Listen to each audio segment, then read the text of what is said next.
दोस्तों, बाल विकास एवं शिक्षा शास्त्र के इस अगले अंक में हम बुद्धि के विकास के बारे में बात कर रहे हैं।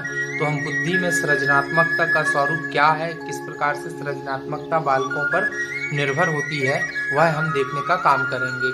तो सृजनात्मकता चिंतन में व्यक्ति की वह योग्यता निहित होती है जिससे के द्वारा प्राप्त सूचनाओं का विभिन्न रूप से संश्लेषण करते हुए वह नवीन साहचर्य स्थापित कर लेता है। यह जन्मजात न होकर अर्जित की जाती है।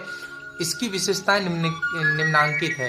सृजनात्मकता वह होती है मित्रों जिसमें कि व्यक्ति जन्मजात मतलब हेरिडिटिकल ना होकर यह अर्जित करने का यह तात्पर्य है कि हमको सीखना पड़ता है, करना पड़ता है, बार बार प्रैक्टिस करनी पड़ती है। नंबर 1, सभी व्यक्तियों में विभिन्न प्रकार की तथा विभिन्न श्रेणी की सृजनात्मकता पाई जाती है। सृजनात्मकता एक जटिल प्रक्रिया है जिसे समय, स्थान तथा व्यक्ति से बांधा नहीं जा सकता। यह नंबर 3 है। सृजनात्मकता में विभिन्न शील गुण पाए जाते हैं। नंबर 4, जीवन के आरंभ से ही सृजनात्मकता का प्रादुर्भाव होता है और इसका विकास सामाजिक पर्यावरण पर बहुत कुछ निर्भर करता है।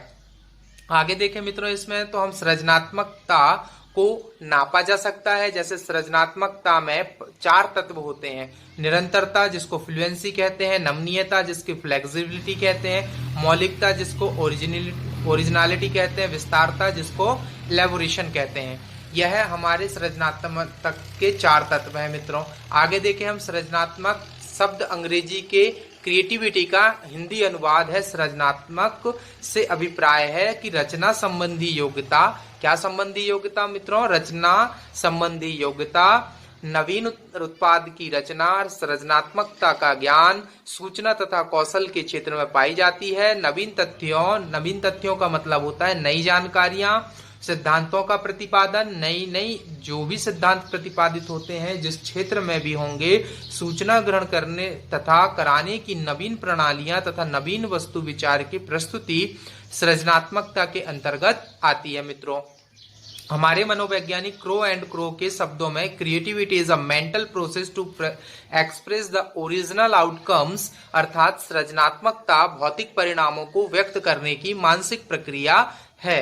ऐसा हमारे क्रो एंड क्रो मनोवैज्ञानिक ने कहा है। आगे देखें दोस्तों, सृजनात्मकता की विशेषता क्या होनी चाहिए। सृजनात्मकता की विशेषता क्या क्या होनी चाहिए। सृजनात्मकता का कार्य मौलिक अथवा नवीन हो, मतलब नया निर्माण कर रहा हो तो वो सृजनात्मकता कहलाएगी। नंबर 2, सृजनात्मक कार्य उपयोगी हो। नंबर 3, सृजनात्मक कार्य को समान रूप से मान्यता मिलनी चाहिए।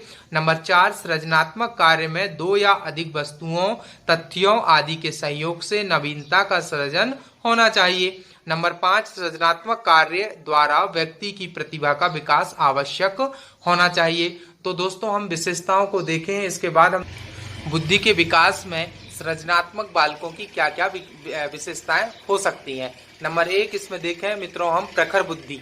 प्रखर बुद्धि ऐसे बालकों की बुद्धि प्रखर होती है, वे अल्प समय में किसी बात को सीख लेते हैं। मतलब थोड़े समय में उनको कुछ चीजें बताई जाए तो वह जल्दी से कैच कर लेता है। नंबर 2 हम इसमें देखें मित्रों तो विचारों की स्वतंत्रता होनी चाहिए। बालकों में क्या होनी चाहिए मित्रों? ऐसे बालकों में विचारों की स्वतंत्रता पाई जाती है। वे अपने किसी भी कार्य को पूर्ण करने के लिए स्वयं ही निर्णय लेना पसंद करते हैं।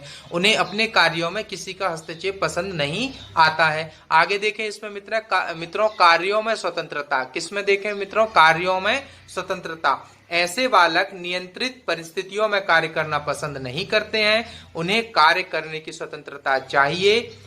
आत्म प्रकाशन देखें मित्रों, इसमें ऐसे बालक में आत्म प्रकाशन की भावना पाई जाती है। वे अपने कार्यों द्वारा अपनी भावनाओं को व्यक्त करते हैं।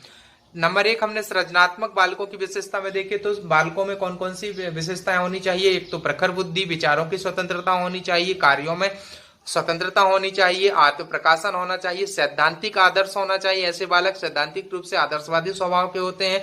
सौंदर्यात्मक आदर्श, ऐसे बालक सौंदर्य प्रेमी होते हैं। वे प्रकृति में सौंदर्य की अनुभूति करते हैं। आगे देखें वास्तविक ज्ञान की उपलब्धि। ऐसे बालकों में लगन से काम करने की आदत होती है, अतः वे ज्ञान की चरम सीमा तक पहुंचने में सफल होते हैं। नंबर 8 कार्यों का अधिक निष्पादन होना। ऐसे बालक योग्य होने के कारण अन्य बालकों की अपेक्षा अधिक कार्य निष्पादित करते हैं। अब आगे देखें मित्रों, हम इसमें सृजनात्मकता और शिक्षक और सृजनात्मकता क्या इसमें संबंध है, इनके संबंध को समझने का काम करें। नंबर 1, समस्या के स्तरों की पहचान। समस्या समाधान की योग्यता 2 बातों पर निर्भर रहती है। एक, बालक के सीखने की क्षमता, दूसरा यह है कि क्या उस बालक ने क्षमता के भीतर अधिगम पा लिया है, मतलब ज्ञान पा लिया है, शिक्षा पा लिया है। आगे देखें, तथ्यों का अधिगम क्या होता है। तथ्य सूचनाओं का अधिगम, सूचनाओं की शिक्षा। समस्या को हल करने में कौन कौन से तथ्यों को सिखाया जाए, शिक्षक को इस बात का ध्यान रखना चाहिए। आगे देखें मित्रों, इसमें मौलिकता की बात आती है, तो शिक्षक को चाहिए कि वह तथ्यों के आधार पर मौलिकता के दर्शन कराए। किसको दर्शन कराए, बालकों को दर्शन कराए।